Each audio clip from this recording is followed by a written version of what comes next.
itu saya kira kita perlu punya concern satu karena deep learning itu sebagai kebijakan yang lebih berupa pendekatan sebenarnya, bukan metode, bukan kurikulum, bukan strategi, tapi pendekatan. Nah, supaya deep learning ini membumi bagi teman-teman guru, dosen, ya, pendidik, mahasiswa, saya kira mungkin teman-teman Aero Society ini perlu ini Pak Munali dan Bu Eva, perlu buat satu kajian rutin 1 bulan mengangkat deep learning. Saya punya 2 alasan. Yang pertama, dalam perspektif saintis, jurnal yang membahas tentang deep learning itu belum ada. Di dunia ini belum ada. Nah, kalau ini nanti teman-teman guru yang terkumpul dalam Aero Society nanti bisa join dengan kami, Pak. Kemudian kami, saya foundernya EduTrend, nanti bisa dilihat di situ edutrend.id. Kemudian saya foundernya edutalent.id. Kemudian yang ketiga educreative.id. Nah, ini nanti bisa menjadi founder ketiga ya. edutrend.id, edutalent.id, educreative.id ya. Kemudian yang kedua, kalau bisa, saya di kemarin waktu mengundang Pak Menteri sangat support untuk buat jurnal itu. Karena jurnal bereputasi terindeks Scopus yang namanya Journal of Deep Learning belum ada. Nah, oleh karena itu kalau dibantu oleh teman-teman kelompok Aero ini Bu Izuki, bagus, nanti tolong kami dibantu. Kalau bisa, Bapak Ibu adalah orang yang pertama menulis tentang itu di Journal of Deep Learning. Jadi kalau bisa orang yang pertama nulis itu, nanti nulisnya kayak RT aja, kayak gotong royong gitu ya. Satu paper ditulis bareng-bareng, supaya papernya itu punya tulisan dalam perspektif global. Nanti dilibatkan beberapa teman penulis dari beberapa negara sahabat Brunei. Kita kan banyak kolega di Brunei, di Malaysia, di Filipina, di Thailand, di Vietnam banyak Pak. Nanti kita carikan itu. Jadi Bu Izuki, Pak Munali, Bu Eva dan teman-teman semuanya tolong ini dikawal betul supaya nanti deep learning ini menjadi legasi. Legasi bagi siapa? Bagi pemerintah Indonesia. Autokritik kita adalah para pimpinan perguruan tinggi, pimpinan sekolah, guru, masyarakat masih terngiang-ngiang dengan MBKM. Flyer-flyer itu masih ada MBKM. Saya udah usul dengan Pak Menteri langsung, baik Pak Menteri Dikdasmen dengan Pak Parawamen, itu segera bukan kita tidak senang, tapi kan udah kita ganti kebijakannya. Jadi saya kira harus kita konsepnya deep learning anggap aja deep learning approach atau apa gitu ya. Itu termasuk kami juga udah komunikasi dengan Pak Wamen Dikti Sains agar kampus Merdeka juga segera di take down, diganti dengan rumusan baru. Kalau perguruan tinggi kan jargonnya kan pendidikan berdampak. Jadi pendidikan berdampak itu di pendidikan yang bukan tataran knowing, bukan, tapi tataran howing dan doing. Jadi kalau perguruan tinggi tatarannya berdampak itu, jadi kalau kita melakukan riset atau kajian, risetnya itu berdampak bagi masyarakat. Jadi namanya al ilmu biamarin kasajari biasamar itu ya. Jadi ilmunya supaya tidak menggunung ya. Nah, kalau di pendidikan dasar menengah, jargonnya sudah ditetapkan oleh Pak Menteri kan, saya juga termasuk usul ke beliau agar jargonnya disampaikan di ini, pendidikan bermutu dan merata, seingat saya ya. Pendidikan bermutu dan merata untuk semua itu bagus. Jadi pendidikannya bermutu dan merata. Jadi bukan hanya merata tidak bermutu, bukan hanya bermutu tidak merata, tapi dua itu sifatnya padan. Saya kira kok bagus itu. Dengan dibantu dengan deep learning yang yang turunannya ada 3, mining, joyfully. Nah, joyfully-nya tidak senang, tapi joyfully-nya itu gembira. Karena di dalam gembira itu ada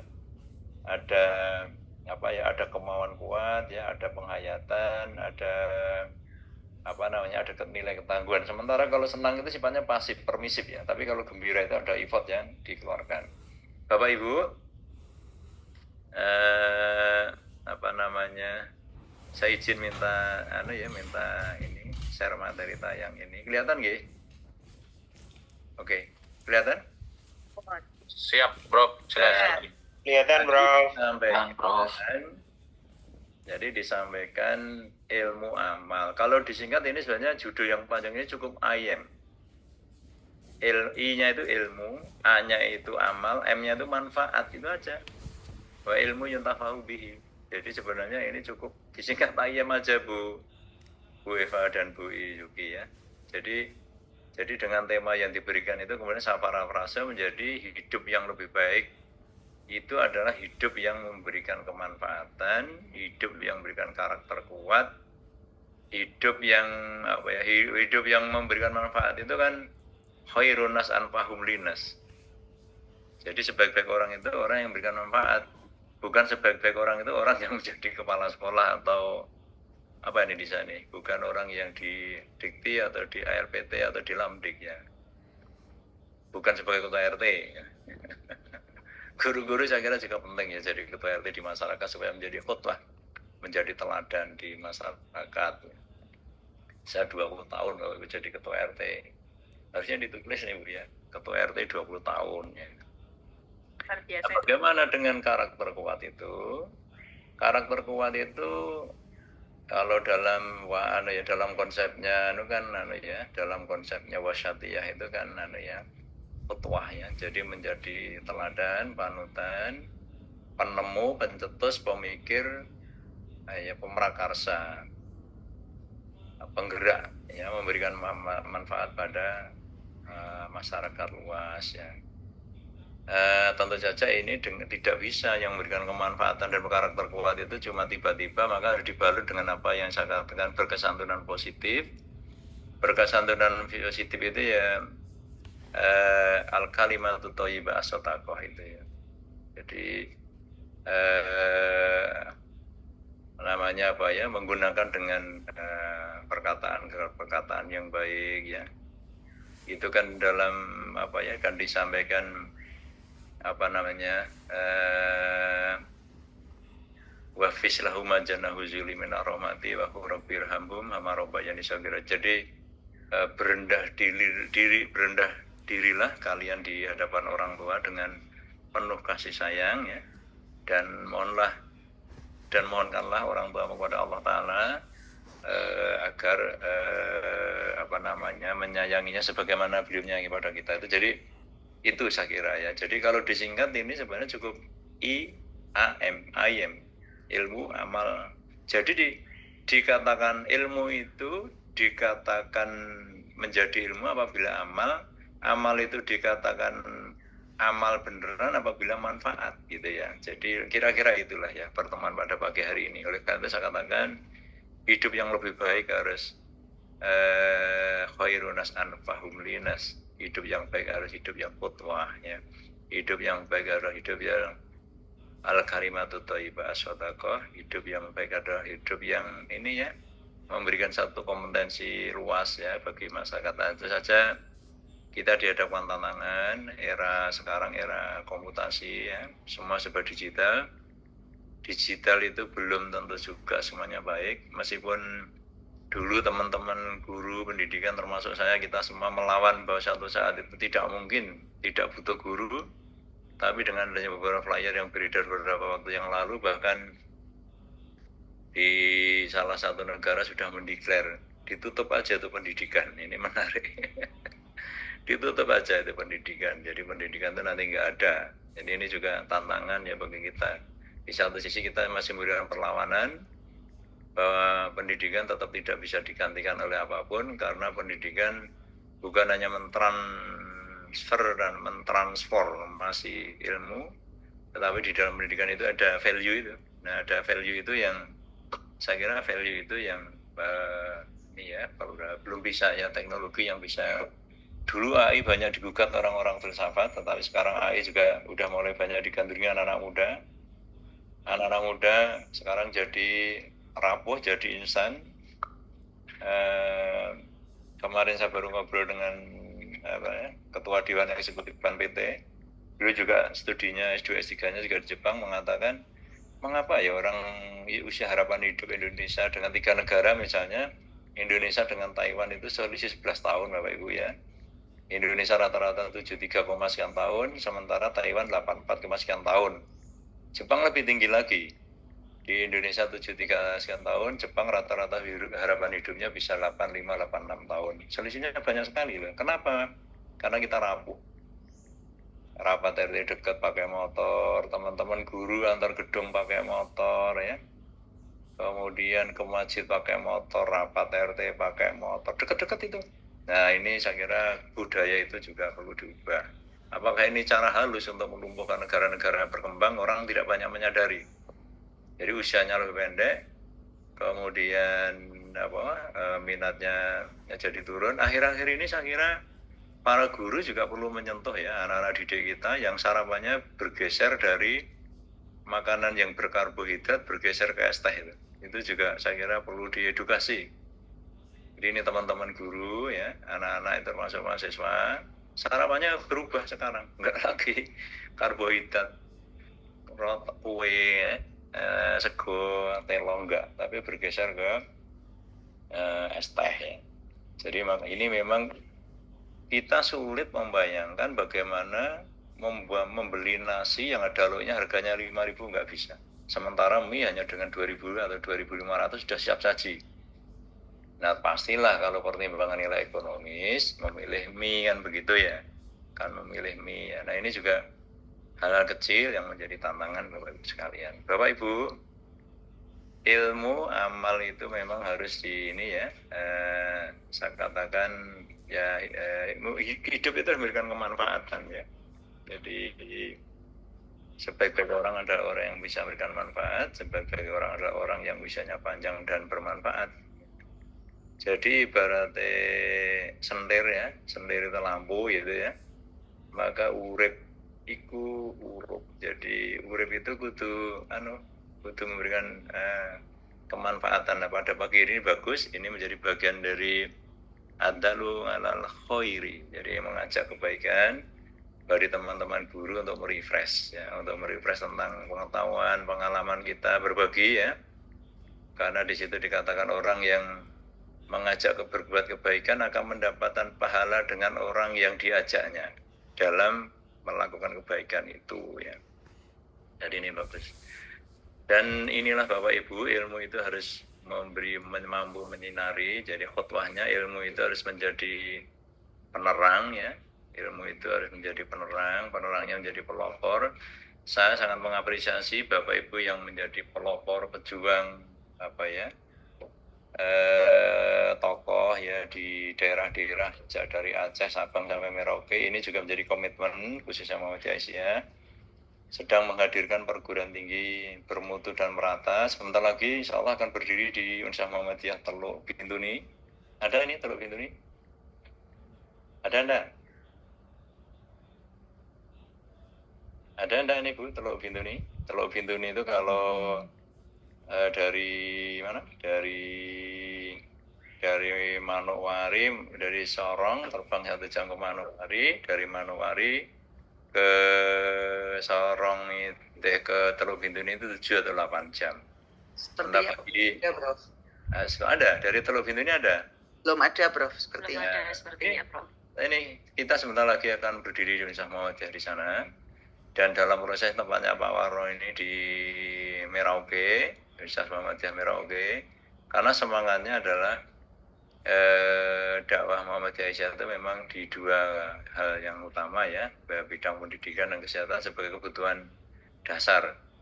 Dan sebentar lagi akan berdiri juga di salah satu provinsi yang baru yang di Irian, yang Kota Timah ya, Tembagapura ya. Ini juga bagian dari, maka tadi disampaikan, jadi kayak di Manokwari itu ada perguruan tingginya tapi nggak ada SD, SMP, SMA-nya. Bagus, perlu dibuat ya. Mungkin Pak Munali dan Bu Eva nanti coba kami dibantu. Saya udah berkomunikasi dengan kementerian. provinsi atau kabupaten kota yang persebaran sekolah SD, SMP, SMA, Muhammadiyahnya itu belum ada, nanti dikumpulkan Pak Munali bisa nggak ya? Kumpulkan, nanti di situ dihadirkan. Jadi ini supaya menjadi memberi kemanfaatan tadi.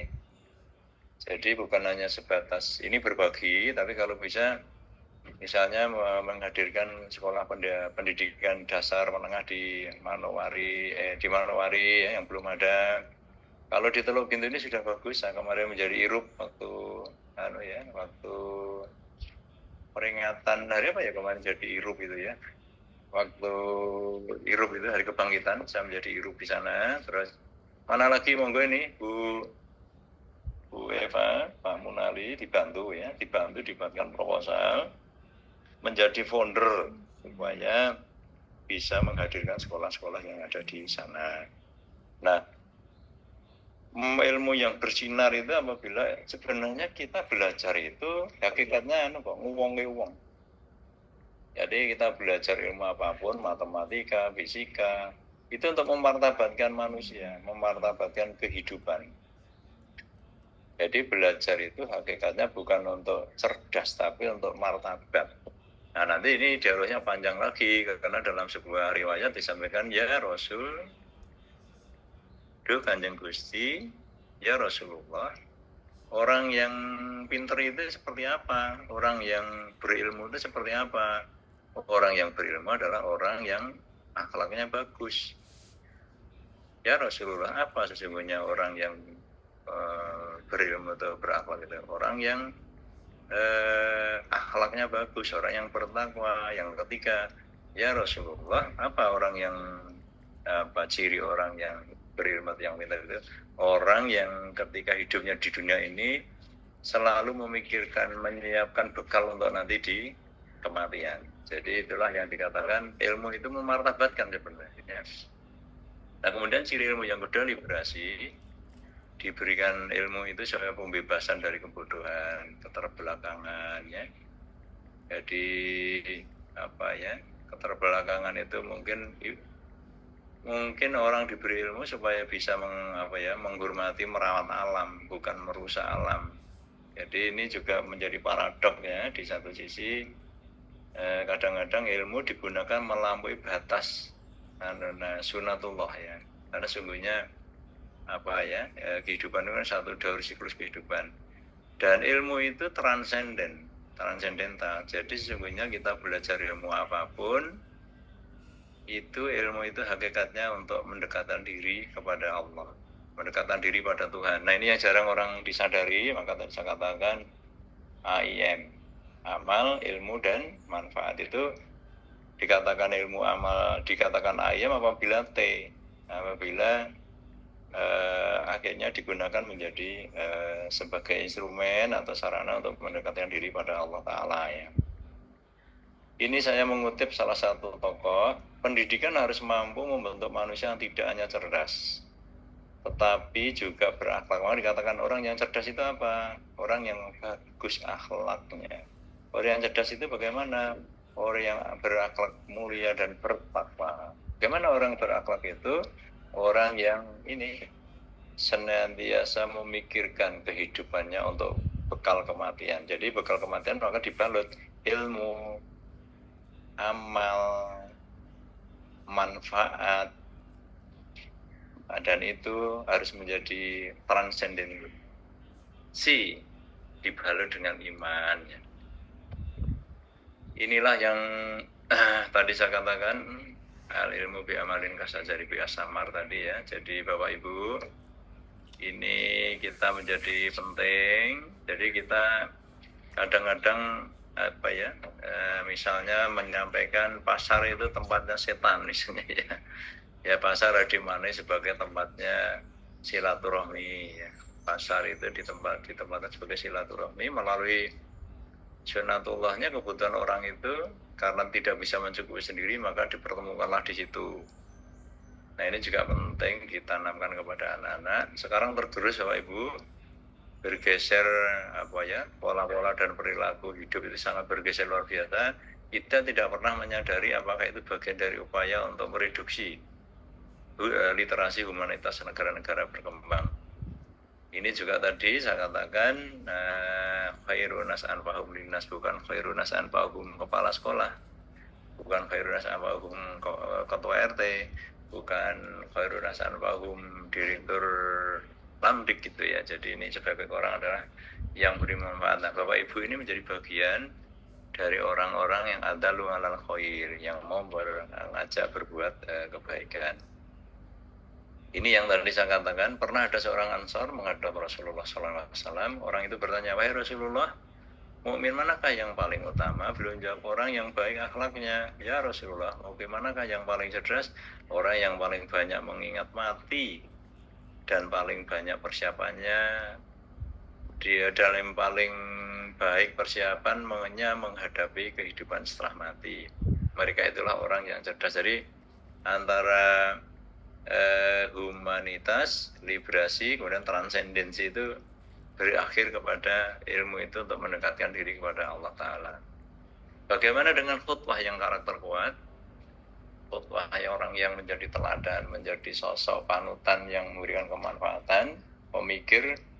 Jadi Muhammadiyah itu kan tajdid, yang menjadi pembaharu di depan, di dalam menggulirkan ide ya. Jadi ini misalnya dengan digulirkannya kegiatan secara rutin IRO, Society ya, kemudian Mapara tadi disampaikan siap, itu bagus. Jadi ini bagian dari.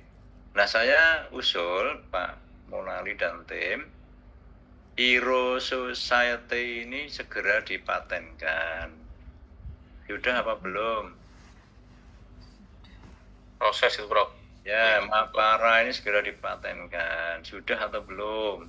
Siap yang tadi apa tadi? Santapan Iman Ahad pagi. Iman Ahad pagi juga dipatenkan. Tentu saja ketika mematenkan didasari dengan deskripsi. Misalnya, apakah IRO Society itu sudah punya domain web? Untuk web ini Mirainya dari sponsorship Mirai bro. Tapi kalau untuk personal ada webnya masing-masing. Webnya jangan personal, webnya harus. Oh, ya khusus Aero itu ya. Jadi misalnya irosociety.com atau irosociety.or.id atau irosociety.id gitu Pak. Nanti tulisan-tulisan di situ. Nanti saya akan lewat Bu Izuki ya untuk undang menulis di talent-talent yang kami buat. Jadi misalnya edutalent.id, educreative.id, edutalent, edutrend. Itu tolong dilihat. Itu baru, saya foundernya ya. Oke, siap. Ya, rencana nanti ke depan juga supaya dokumen base, karena mau nggak mau ke depan di situ ya. Nah, Bapak dan Ibu, orang atau guru atau anak itu perlu ditanamkan ini mental set di tengah. Karena mental akan menjadi pengendali orang di dalam berpikir, bertindak, berpandangan ya, bergaulnya. Nah, yang sebenarnya membangun itu yang kuning warna tengah ini. Yang tengah mental set ini. Tapi mental set itu harus anak-anak dibelajar dengan belajar dan ilmu itu apa ya. Sebagai belajar dan ilmu itu sebagai tool set sarananya. Belajar dan ilmu itu harus menjadi ilmu yang diamalkan, skill setnya. Nah, tool set, skill set ini baru akan menjadi output, outcome set apabila bermanfaat. Nah, ketiganya ini menjadi satu siklus yang namanya mental set. Ya, oleh karena itu ini nanti akan menjadi mental set. Mental set bagi siapa? Bagi anak. Jadi menanamkan adalu alal khairi. Jadi mengajak atau menanamkan kebaikan ya kepada anak-anak kita semua. Saya kira guru-guru yang dicelen oleh Mas Imam ini bagus ya. Tentu saja ini guru-guru yang dibibit terus, dan pembibitan ini perlu di maintenance supaya secara bagus supaya bisa menjadi khutbah tadi ya. Menjadi khutbah di banyak tempat. Jadi sekolah-sekolah itu menjadi pelopor. Di Solo misalnya ada tren dengan SD PK, SMP PK, SMA PK satu paket ya, yang dikelola teman-teman ini juga menjadi contoh ya. Misalnya ada Bu Arum, ada Pak Uji, saya sendiri juga founder salah satu MIM Akhlakul Karimah juga mulai dari nol Pak. yang dikepalai Mas Arif itu, ini juga pelan-pelan mencari guru yang punya talent, mencari guru yang punya militansi juga tidak mudah. Jadi karena teorinya Maslow, orang yang tidak punya daya khotbah, daya berjuang, itu begitu diberi gajian cukup dia mandek. Nah, kemarin Pak Yanto menyampaikan Bank Dunia mengkritik habis-habisan tentang Indonesia karena tidak semua guru yang sudah diberi kehormatan tunjangan sertifikasi guru itu kinerjanya meningkat, malah turun. Nah, ini karena teorinya Maslow terbukti. Jadi hanya berpijak pada namanya kebutuhan dasar, bukan kebutuhan yang mengarah kepada manfaat dan bukan mengarah kepada mental set. Jadi masih di tool setnya, belum ke skill set dan belum ke output dan outcome setnya. Ini Bapak dan Ibu, saya terakhir ini ya, ingin mengajak para Bapak Ibu guru jangan menjadi tengah ya, jangan menjadi followers. Jadi jangan menjadi follower yang di tengah, pengikut, tapi jadilah menjadi leaders. IKI itu apa ya? IKI itu yang inovatif, yang kreatif, yang inventif. Jadi jadilah guru yang mampu menemukan, yang mengkhotbah. Jadilah guru yang punya kreativitas, bukan hanya bukan hanya ingatan pemahaman, bukan hanya aplikasi, bukan hanya kecerdasan, tapi digeser ke kreativitas teorinya Anderson itu ya. Jadi bukan hanya inovasi. Nah, oleh karena itu saya ingin mengajak pada Bapak Ibu harus bisa mensugesti, mendorong, menanamkan pilar agar anak ini ke depan punya jiwa leaders di komunitas, ya, leader di kelompok, leader di masyarakat, leader di tempat tinggal masing-masing. Saya kira itu Bapak dan Ibu untuk berbagi ya tentang IAM, ilmu, amal dan manfaat. Jadi ilmu itu dikatakan sebagai ilmu apabila diamalkan, amal itu dikatakan amal apabila memberikan kemanfaatan, manfaatan itu dikatakan bukan manfaat apabila tadi ya transenden. Jadi ilmu itu dikatakan bukan satu spiral antara ilmu, amal dan manfaat apabila kita belajar itu sesungguhnya untuk mendekatkan diri pada Allah Ta'ala. Saya kira itu Bapak sekalian, sukses selalu para guru-guru yang hebat dan luar biasa dari berbagai penjuru. Pak Munali nanti bisa japri Pak ke saya dan Bu Eva untuk membantu saudara kita yang tadi saya sampaikan belum punya gedung baru. Jadi nanti kita bantu di beberapa provinsi yang belum punya di SMP, SMA sebagai bagian dari tadi ya, ilmu, amal, manfaat dan transenden sebagai bagian dari adalu alal khairi. Terima kasih, kurang lebihnya mohon maaf. Nasru minallah wa qarib. Bapak Siril Mu'minin. Assalamualaikum warahmatullahi wabarakatuh.